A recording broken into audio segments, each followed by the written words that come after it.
We've all been there, right? Staring at our phone, kind of wondering why texting an old friend suddenly feels like an absolute chore. Well, welcome to This Explainer. Today we're diving into a topic that is deeply personal, pretty much universally experienced, but honestly, rarely talked about with the honesty it actually deserves. We are looking at the anatomy of a fading friendship. Recognizing when a bond with someone you really care about has finally run its course is just a heavy emotional process. So, my goal today is to walk you through the very real, often painful signs that a friendship is fading, and to help you understand that letting go isn't a failure. Sometimes it's literally the healthiest choice you can make. So, are you lucky enough to have a best friend? Or at the very least, have you ever known a truly deep, trusting friendship?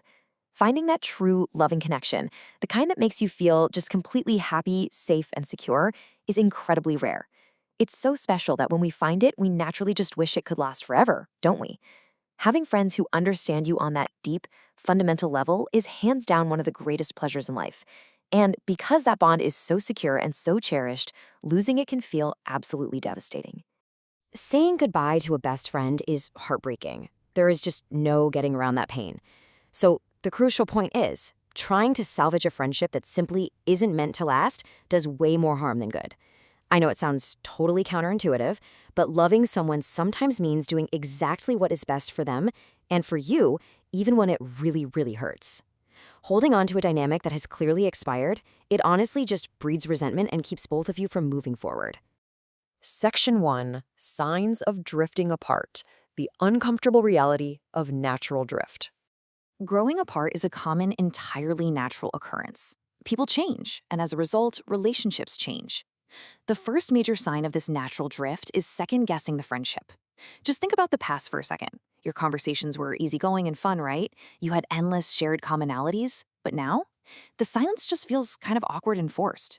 You might not want to admit it to yourself, but you start questioning the very point of getting together. You've both evolved so much that you're almost completely different people now. You no longer have anything in common. You literally don't know what to talk about besides, the classic, oh, wow, weather's crazy right now, right? And the things you used to love doing together just aren't enjoyable anymore. No matter how tightly you want to hold on to the past, your heart knows that everything is just too different now. This natural drift often leads to a glaring lack of communication and wanting entirely different things. You might find yourselves just holding on and pretending you still have that bond, even if you haven't really kept in touch in ages. You barely see each other, and frankly, neither of you makes any real effort to get together. You might brush it off, blaming busy schedules or living far apart, but eventually, these just start sounding like empty excuses. And look, we all have goals. If you and your best friend want very different things out of life, staying in the friendship might mean sacrificing your own hopes and dreams just to maintain the peace. And asking someone to give up their goals for you or giving up yours for them will absolutely only lead to deep resentment in the end. Another really clear indicator is finding new friends. You might not even realize you and your best friend are drifting apart until you make new, close connections that suddenly just feel effortless.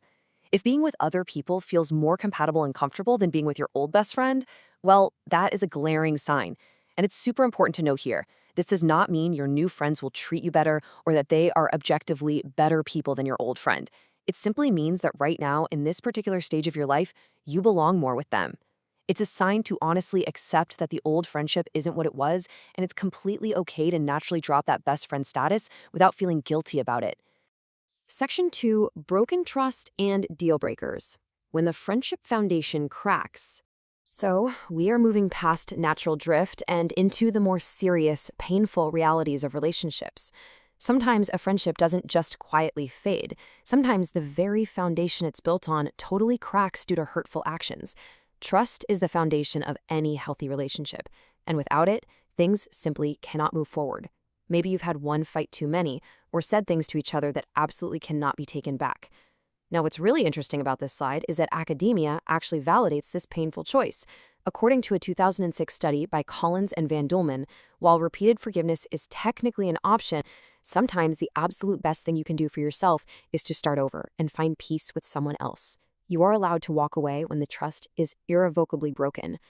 Which brings us to the final and often most agonizing sign: you have become the load bearer of the relationship. The effort to keep the friendship alive is virtually one-sided. And wow, it hurts immensely to be rejected, especially by someone you consider to be your closest and dearest confidant. The sting is very, very real. But trying to force them to change their mind is wrong, and staying in a dynamic where you clearly aren't wanted is incredibly detrimental to your self-esteem and your long-term mental health. So, how do you actually handle this one-sided dynamic? You need to set firm, healthy boundaries. First off, if they don't want you in their life anymore, spare yourself the indignity and just leave. You are perfectly within your rights to ask for answers, to get closure. That is an option if you feel you really need it. However, any further pushing or begging beyond that is highly not recommended. Generally speaking, staying attached to someone who clearly doesn't want you is just toxic for your self-esteem.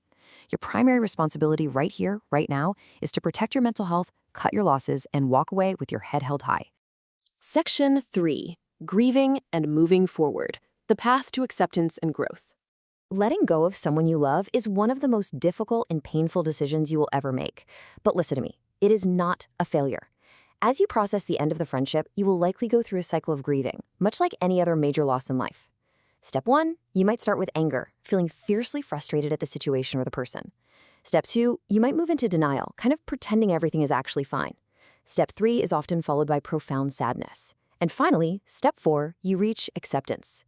I really want to assure you that this messy, nonlinear process is completely normal. Through all of these stages, you will eventually come to understand deep down inside that letting go is the right thing to do.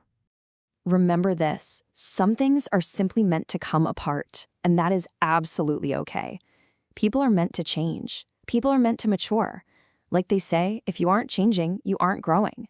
Moving forward in your life means taking the beautiful things you learned from that past friendship and using them to grow, rather than allowing that past connection to drag you down or hold you back. This closure, as difficult as it is to navigate, is a completely necessary step for your own personal evolution. So, as we wrap up this explainer, I want to turn the question over to you. Have you experienced any of these signs? The second guessing, the one-sided effort, that natural drift toward new people. Or perhaps you've noticed this happening in the relationships around you. Reflecting on these signs is really the first step toward making emotionally healthy choices for your own life.